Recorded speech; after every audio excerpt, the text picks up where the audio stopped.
ana ufona na miaona na tsy miaona ny fitiavako tomoetra tsy vozo tsetrasetra manakaiky ana ufona na miaona na tsy miaona ny fitiavako tomoetra tsy vozo tsetrasetra ahodidiko aminao niembonao ampokoao ary asaloto nidina ny fitiavako mangina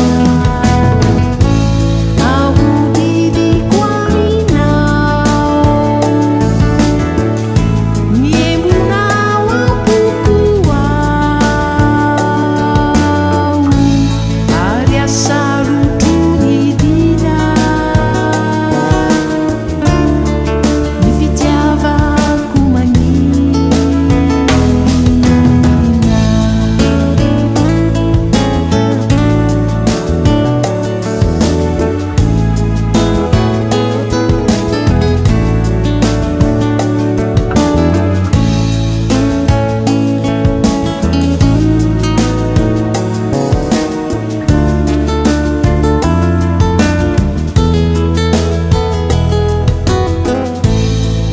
amin'ny ora manahirana tsy ahita mangirana